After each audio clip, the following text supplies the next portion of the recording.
everybody. My name is Mohsin from ENDRIME. I'm very pleased to be invited by our friends at Bossa to do this really interesting like, sort of like discussion about hemp. And we're joined here by Bessem Ozek. Okay.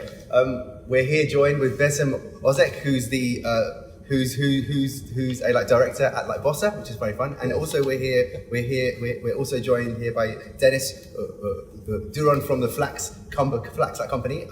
It's a complete honor for me to be involved in this talk, and we're going to have some really amazing like questions and answers, and hopefully learn a lot more about hemp going forward for our industry. So very excited, and thank you so much for allowing us to have this talk here.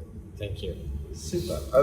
Let's just go with the first question. Can you guys tell me more about this collaboration both of your companies have been doing? Maybe we can start with you, Bessem, first. Okay, it was about 3 years ago when Bossa decided to launch the first hemp collection. But at those days, we were not so doing anything about the hemp. At the end of the day, Denim is a cotton world. We know everything about the cotton, but 3 years ago, hemp was totally new to us. What we had done is we visited several fairs and we found several contacts, and those contacts were from China. And we produced several articles with Chinese goods at those days. And unfortunately, what we had done those fibers has got no certification, and they were chemically treated. So, as I told you, 3 years ago, we were totally new in the industry. Then, as time goes by, we learned that in order to have a big success story about the hemp, we should have a certification, and at the same time, we should have the mechanical treated hemp. And we look in the market, and where we are now at the moment. And like Dennis, obviously your collaboration, obviously you've been very familiar with lots of denim mills have been like inquiring about why Bossa? Why Bossa?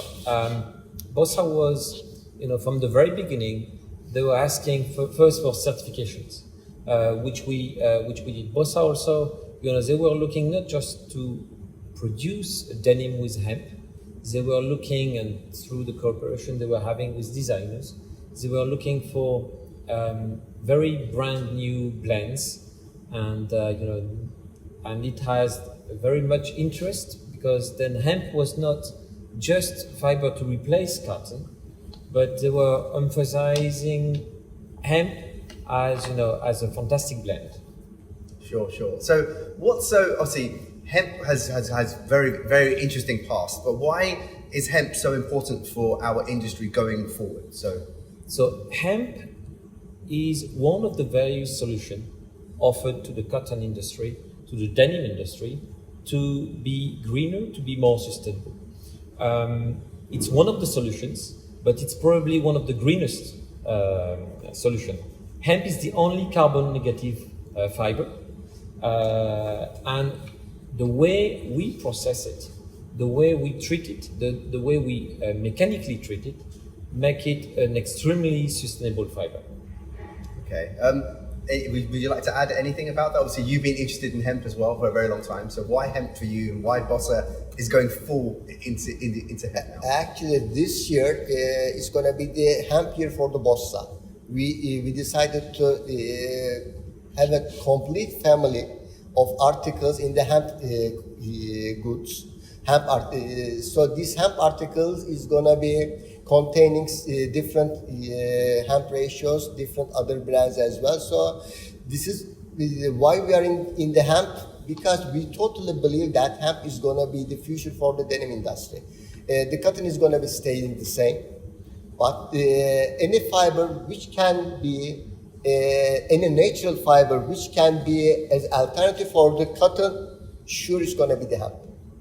Amazing. Obviously, I know being a denim designer, there's two main processes for producing hemp right now. There's the older wet spun, and then there's the new cottonized. But for cottonized, which is what I guess we mostly use at the moment, there's different processes of how to get the cottonized, right? There's a mechanical, and also there's a more chemical process. So which process are you guys both using in your production? So, before cottonizing, again, hemp, what is extremely important to understand, it is sustainable by the way it is processed. but also by the way it is grown. So the hemp which we are promoting, the Marmara hemp fiber, is basically grown without any herbicides, no pesticides, no irrigation. So it is sustainable by essence for the agricultural part. Then you have people doing the bleaching, then cottonizing, or they are doing the scouring process on the fiber to make it fine. We wanted to have, as Marmara hemp, a fully sustainable fiber, so we decided to keep it as it is. Probably, surely it is coarse. It is a big, challenge for the spinners. It's a very big challenge for them. But our fiber is only mechanically processed, no chemical used, and also thanks to all, sticking with the mechanically processing, we managed to have all the sustainability certification, the cradle to cradle, and we were running for the gold, and we got the platinum label. Wow! So we are quite proud of it. And then we did the full LCA, which is having excellent, incredible results. So so obviously you touched on the fact that none of your fiber is done with like irrigation. So it's all rain fed, right? Fed, yes. Which is also quite amazing as well in itself. Yes. So this is rain fed, and also the retting is also done by natural rain, natural water. Well, natural rain, no irrigation, no water used. And that's quite like unique to your company. Any other companies around the world would probably be doing it a different process because of the climate and the water, right? Yes. Okay, so that's what's special about what's going on here. Okay, so you touched upon also the traceability of the fiber that you guys have got produced. So how was that journey for you doing it? Obviously, it's a long journey. It doesn't happen overnight. So you're quite proud of the fact that you've got like cradle to cradle. So you're one of the only ones that I believe. Yes, we are the only one today, as of today, and also we are the only one having the LCA done, which I think is not only good for us, but it's good for the whole industry. Yeah. Which was basically, we are not working for us; we are working for the whole hemp industry to make hemp, usable for the denim industry. Your question was again? Oh, it's just basically about how long did it take you to get to becoming certified cradle to cradle? Was it how was the journey, the process? Obviously, and you've been traceability. You've been in the hemp journey for like more than 4 years or so, right? Yeah, we started about 20 years back. Oh wow, okay. And at that time, the market, the final market was not ready to use hemp. So we came back 4 years ago with some requests starting from Turkey. That's why we called our fiber Marmara, thanking Turkey for being the first in showing interest in hemp. Wow. And so basically we have, in terms of traceability and why we got all those certifications, we have the full paper traceability from the field, which is one of the targets from the denim industry, having farmer to garment, farm to garment. So basically we have the full traceability being partner with 3 hemp mills, being part of the Marmara Hemp Group. So we have the full document traceability farm into decorticating, into cottonizing, and then to give more guarantee and safety to the textile industry, we are now running, and we are at the end of the process, having the chemical tracer. So we are doing a tracer. We are adding a tracer on the fiber. Wow. In our farm, in our mill, that none of all the fiber can be mixed or could be used using our certification. So even if I mix a tencel or cotton with your fiber, can I still trace it? Yes, you can. Okay, that's good. You can, even after washing, after spinning, after all the treatment which will be done, the tracer is in the fiber and will remain to the garment. Amazing. And the real advantage by seeing the garment, like Denim jeans, we have a fantastic jeans, that's 20% hemp. You can see the percentage of hemp inside. So the brands can say, first, it's not only by telling, but you can prove that the fiber is inside. Besem, how has it been working with hemp fiber regarding spinning technology and development with your R&D team? Has it been challenging? Every 6 months. Actually, believing me, challenging is the polite word. Okay. It's a very big headache for us at the beginning because, as I told you, during our journey about 3 years ago, we used to enjoy the chemically treated hemp fiber. It's so easy to spin. It's just like the cotton. Yeah. Although there is no story about, there is no certification about that, but it's so easy to spin. And because my technicians, my factory started with that hemp, they always wanted that hemp in the production. Yeah. Then the first challenge in our situation to convince them, hey guys, we are going to quit that hemp. But they love that hemp. Anyhow, after all, big R&Ds, big trials, we are able to spin the natural hemp as well, but it's a very big The challenge. wet spun and the cottonized, you're Yes. doing both development. And what we had done during that R&D trials, for example, I should confess that it's not so easy to use cotton and hemp at the same time and have a ratio minimum 30% at the end of the day in the fabric plant.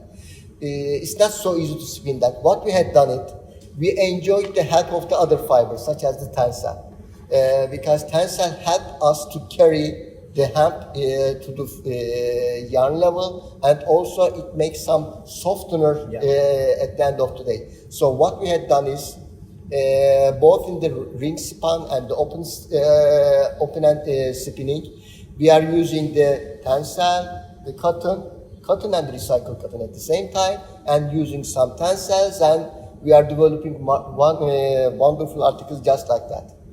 How has it been dyeing with indigo, and how does Dyeing is not an issue. Spinning is the biggest issue. Dyeing is just like the cotton dye. Whenever you can spin the yarn, believe in me, the other procedures are a lot easier than the spinning. Spinning and the weaving is the biggest issues. All right, back to you, Dennis. Obviously, there are different. There must be different types of hemp fiber grown all over the world. Obviously, you're using a like Pacific kind that's actually native to Belgium and your region. But are there any, or France? Excuse me, excuse me, It's okay. France. That's okay.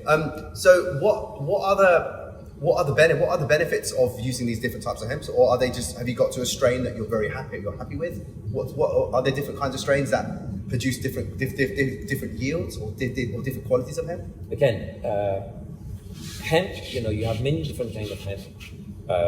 You have the bleach hemp, you have the wet spun, and our fiber. It depends on what kind of sustainability you are looking for. Right. So at the end of the day, hemp remains a natural fiber. If you want to go deep in sustainability, using no chemical, no herbicides, no pesticides, no bleaching, no water, then you go, that's the fiber which we have, decided to go into, and the one we are promoting, this Marmara hemp, which is having all the certification. So, and we've done, when we started 4 years back, we did a huge work on breed, on agricultural process. We needed to adapt the agricultural process so we have enough time to do the natural retting in the field without any, with only rainfed. So it's been a big challenge, to tell you the truth. We are not, we are still on the, it's a learning process. You're at the beginning of the journey still. We are still at the beginning of the journey. Also, we are producing already, hundreds of tons. So can you see a future strain which will take less time to I know it takes 8 to 9 months for the growing season. No, less than 4 months for hemp, right? 4 months, yes. And cotton is 8 to 9, so it's half the amount of time.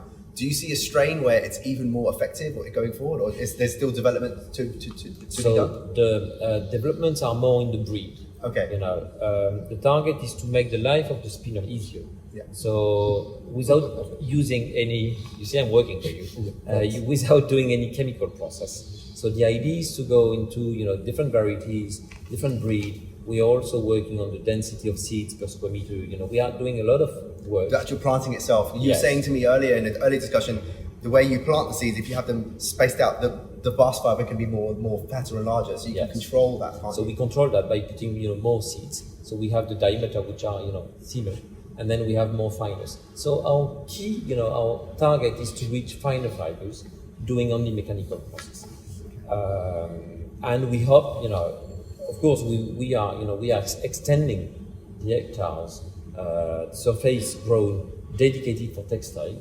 Now we have a few thousand hectares, which will be producing a couple of thousand of tons, which basically correspond to the demand today.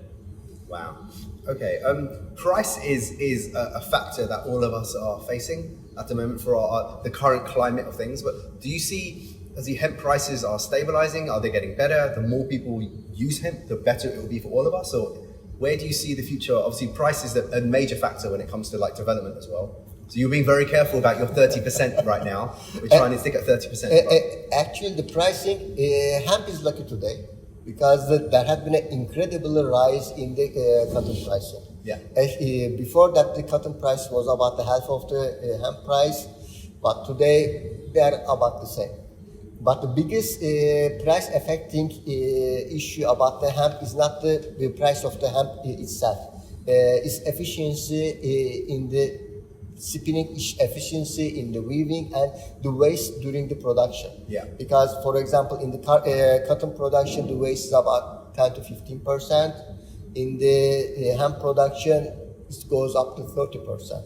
So this is affecting the pricing. Also, we should decrease the machine speeds about 15 to 20% in the spinning and in the weaving. That affects about pricing as well. So the biggest challenge for the price is not the price for the hemp, it's the price of the extra cost during the production. So if Deniz can succeed a better hemp fiber to us, believe in me, finer fiber to us, the efficiency is going to be rising, so we are going to have able to have a better pricing at the end of the day. Obviously, you're producing in Europe, Dennis. Obviously, prices are much higher than if you were producing somewhere else, right? So, no, it doesn't have any effect. Basically, the way our farming is done, everything is mechanical.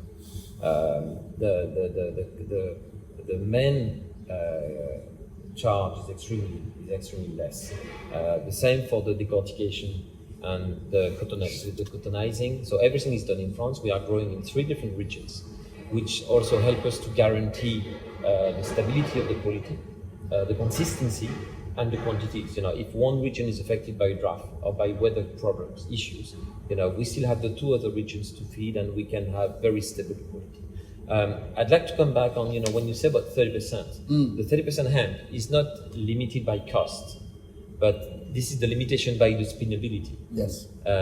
This is the spinnability which limits the spinners to put between 20 to 30%. Where, you still have a very, it has a meaning putting 20 to 30% of extremely sustainable fiber.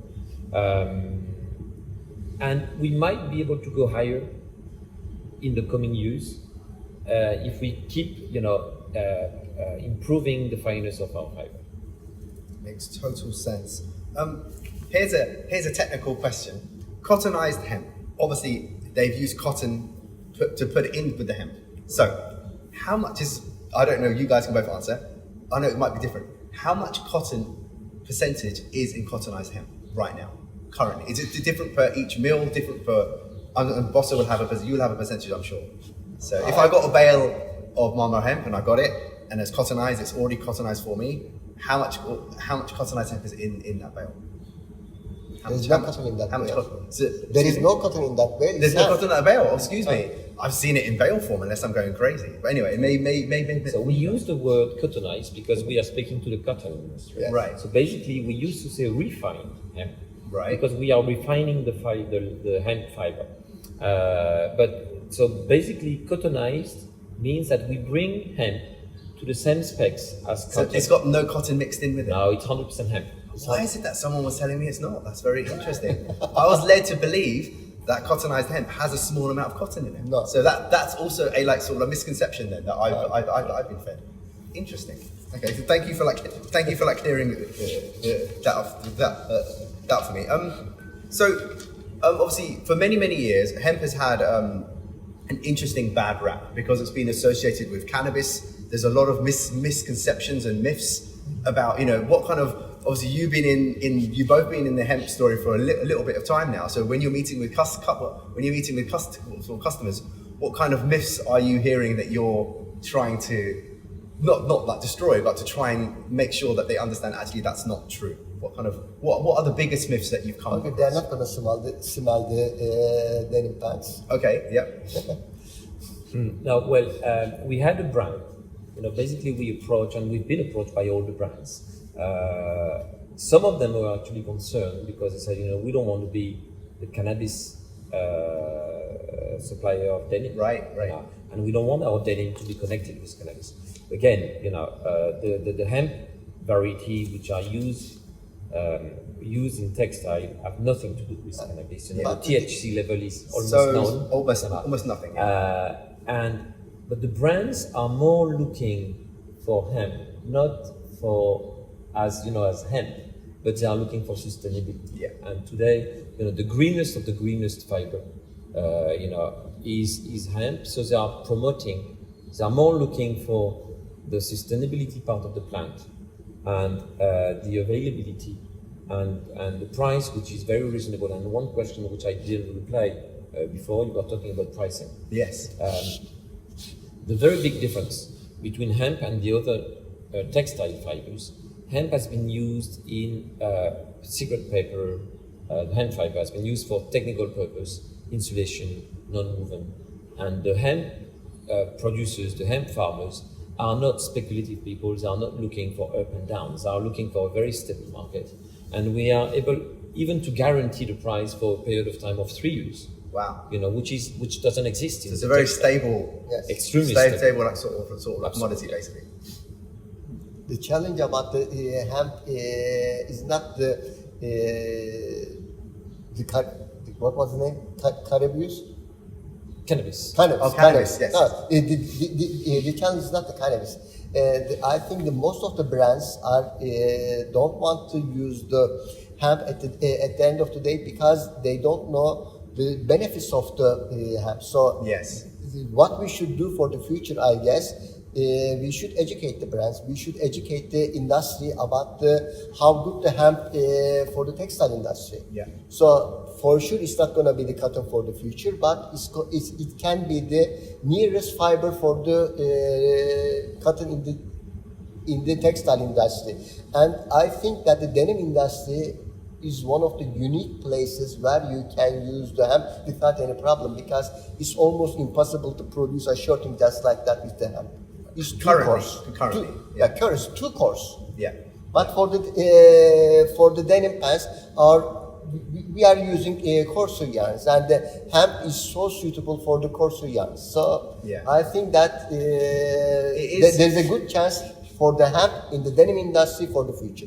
It is quite amazing. I've been using hemp for 4 years now, and all the developments I've done personally, they look like fabrics that they're from the 1960s or 1940s. It's beautiful beautiful textures, even with like linen as well. When the moment you add in these other natural fibers into cotton development, it's actually quite like sort of remarkable.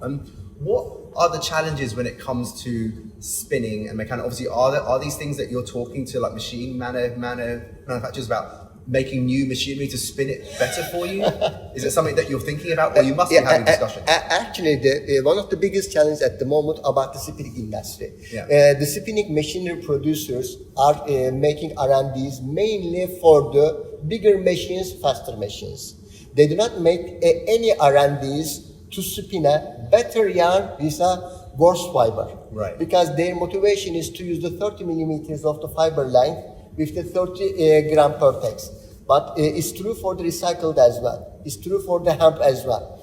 Their R&Ds are not to develop a new machine, new carding system, new drawing system, new spinning system with these kind of fibers. Their biggest motivations, bigger machines, faster machines, bigger machines, faster machines. Right. And the denim industry is not requiring such kind of a development, because in the denim industry we cannot enjoy the fastest machines in the world because we are in the coarser yarn. Yeah.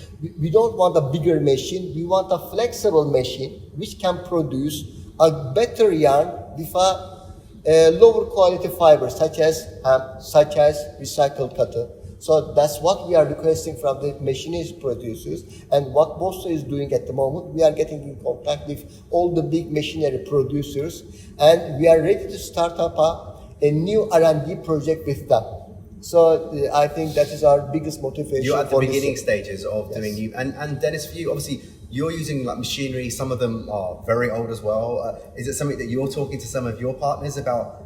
Obviously, you're scaling up. The hemp business is becoming bigger. So, are you thinking also maybe we need a different machine that has? So yes, we've been working on this, for the last 3 years. We are working on all stage, basically, on the farming, but also on the cottonizing, where we bring, fiber to the same specs as cotton. So we make it finer and shorter. We are working with so one of our partners, we are 5 partners in the Marmara hemp fiber. So 3 are from the farming, and 1 is the cottonizing mill, and they are working very hard into larger equipment, being able to produce bigger quantities, because the demand is there, and it's actually, the increase is huge. And we are also looking, to have the machine, which is a stronger machine, because hemp is a very, very, very strong fiber. So we need to have stronger machine. We need to have machine which is basically helping in refining without destroying the fiber. So we have just confirmed 2 weeks ago 2 new brand new lines, which will be installed by the end of the year, which will enable us to almost triple the production by Jan next year. So just a couple more questions finally. The staple length of hemp fiber, it like fluctuates, right? Or is it always a roughly always a set? It depends on the type of hemp you're getting? We have average length about 35 millimeters, to stick with the cotton fibers. Cotton 30 millimeters. Yeah, nice. Okay. Super. So just ending on it now. Obviously, hemp's got an interesting story, and obviously we've been using it for more than 10,000 years, like recorded probably much more earlier. It's one of the earliest known fibers we've been using, and it's fantastic that we're now going back to it again. And all of us here are very excited about hemp and the actual developments going forward. But what do you see in the future for all of you in hemp going forward? So the Bossa's hemp, Bossa's future, is it going to be all cards with hemp, or mixing tencel and other natural fibers as well with it? Actually, what we believe at the moment, I think in order to enjoy hemp for the future, we should need some extra help with some man-made fibers such as the tencel, because spinning 100% is impossible. Having cotton hemp spinnable, but the touch and the look is not so good at the end of the day, because the fabrics should be sustainable as well as they should be sellable. The sellable is the most critical part. So it has to be commercial as well, yes, right? And adding some fiber just like tencel makes it softer, so it's going to be more commercial goods at the end of the day. So we think that with today's quality of the hemp, and with today's machinery technology, for sure we are going to need an extra help with the tencel or the other fibers just like that, to have a softer, good finish yarn and fiber in our goods. Okay, nice. One thing I would like to add, replying to your question, hemp will never replace cotton. We are, in terms of volume, the volume are extremely less.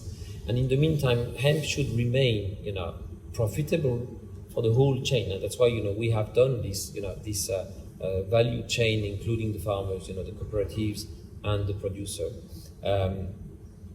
Because, being profitable is a big challenge, especially, in today's, situation where all the agricultural product, the grain, the wheat, the oil, all these products are going up.